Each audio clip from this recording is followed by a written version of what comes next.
Hello students, very welcome to you all. आज मैं आपको बताने वाला हूँ सेंट्रल बैंक के बारे में।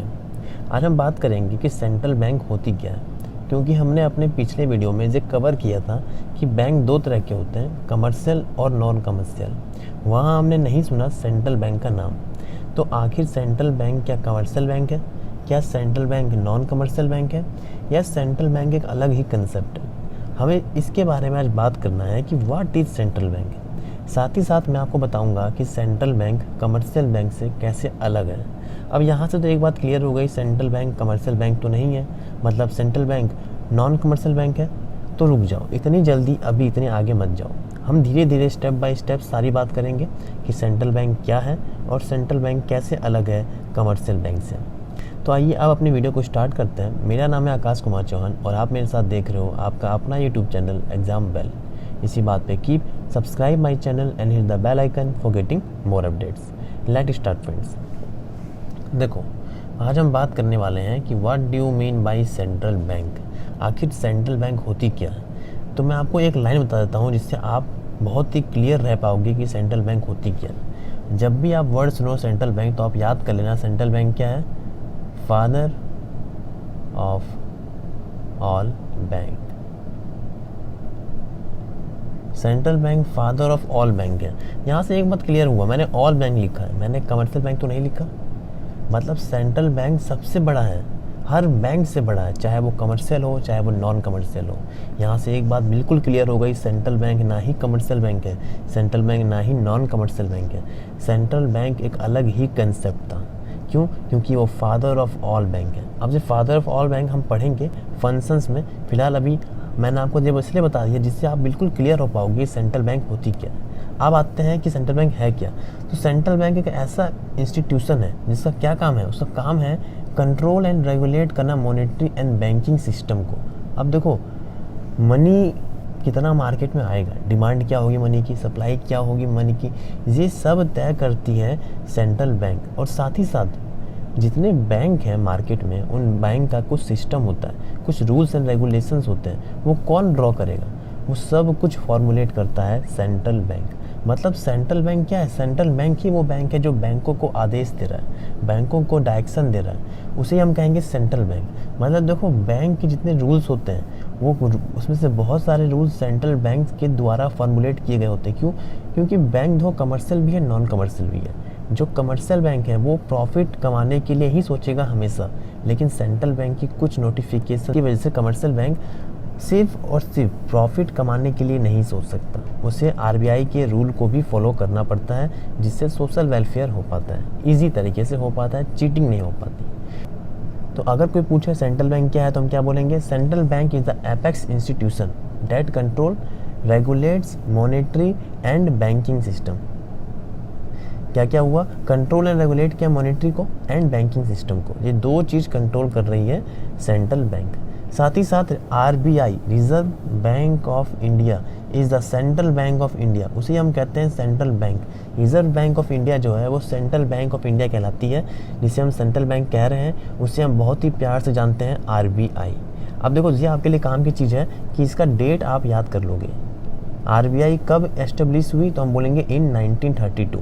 ये इंपॉर्टेंट है आपके लिए, एग्जाम में कई बार पूछा जाता है कि एस्टेब्लिश कब हुई, तो 1932।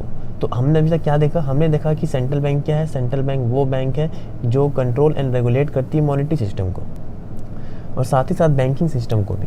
तो हमने देखा कि ये है सेंट्रल बैंक। सेंट्रल बैंक को हम क्या बोलते हैं? सेंट्रल बैंक को हम आरबीआई बोलते हैं। आरबीआई कब एस्टेब्लिश हुई? 1932 में एस्टेब्लिश हुई। ये है पूरी सेंट्रल बैंक। अब हम बात कर लेते हैं सर कि सेंट्रल बैंक कैसे अलग है कमर्शियल बैंक से। तो देखो, उसकी बात कर लेते हैं अब हम। देखो, central bank does not work for profit motive. Central bank का मोटिव जो होता है प्रॉफिट नहीं होता। क्यों? क्योंकि उसका मोटिव है बैंक के ऊपर ध्यान देना, क्या बैंक अपने रूल्स एंड रेगुलेशंस को प्रॉपर फॉलो कर रहे हैं कि नहीं। सेंट्रल बैंक का ये काम नहीं है कि वो प्रॉफिट कमाए, उसका एक ही काम है कि वो बैंक्स के ऊपर ध्यान दे। जबकि कमर्शियल बैंक का काम क्या होता है? तो बोलेंगे profit maximisation is the main aim of commercial bank. आप देख सकते हो दोनों में खासा अंतर एकदम। फिर अगर मैं बोलूँ कि सेंट्रल बैंक में किसी भी इंसान का, किसी भी पब्लिक का सेंट्रल बैंक में कोई अकाउंट होता है? बिल्कुल नहीं होता। सेंट्रल बैंक एक बैंक है लेकिन उसमें पब्लिक का अकाउंट नहीं ओपन होता। सेंट्रल बैंक में एक भी अकाउंट नहीं होगा पब्लिक का, जबकि कमर्शियल बैंक में पब्लिक का अकाउंट होता है। तो वही है दूसरा point, central bank does not directly with public but commercial bank does. जो कमर्शियल बैंक होती है वो डायरेक्ट ही कनेक्ट होती है पब्लिक के साथ, उनका अकाउंट होता है कमर्शियल बैंक में, लोन देना, लोन लेना, बहुत सारा काम होता है कमर्शियल बैंक में पब्लिक के साथ। लेकिन सेंट्रल बैंक के साथ पब्लिक का कोई भी टच नहीं होता। क्लियर है? सेंट्रल बैंक का ही काम होता है नोट इशू करना, कि कितनी नोट इशू होगी कंट्री में, जबकि कमर्शियल बैंक का एक ही काम है लोन देना और पैसे लेना। जबकि नोट इशू करना किसका काम है, कितने पैसे मार्केट में होंगे, ये सारा काम किसका है, ये सारा काम आरबीआई का है, सेंट्रल बैंक का है। क्लियर है?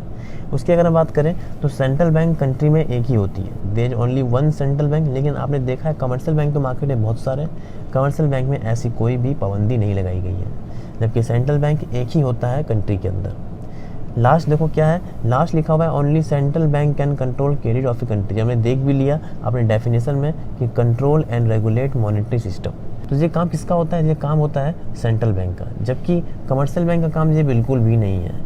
ये कुछ डिफरेंस है commercial bank and central bank. तो हमने क्या देखा अभी तक, एक फटाक से क्विक रीजन कर लेते हैं। सेंट्रल बैंक क्या है, तो बोलेंगे central bank is the apex institution that control and regulates monetary and banking system. ठीक है, खत्म। फिर हम बोलेंगे central bank is also known as RBI, Reserve Bank of India, which was established in 1932। ये भी क्लियर है। फिर आपसे पूछा गया how differ from commercial bank, तो हम बोलेंगे central bank does not work for profit motive whereas commercial bank does. फिर हम बोलेंगे central bank does not directly link with public whereas commercial bank does. फिर हम बोलेंगे central bank is only note issue authority of a country, जो सिर्फ note issue कर सकती है, whereas commercial bank doesn't. फिर हम बोलेंगे there is only one central bank in a country but there lots of commercial bank in a country.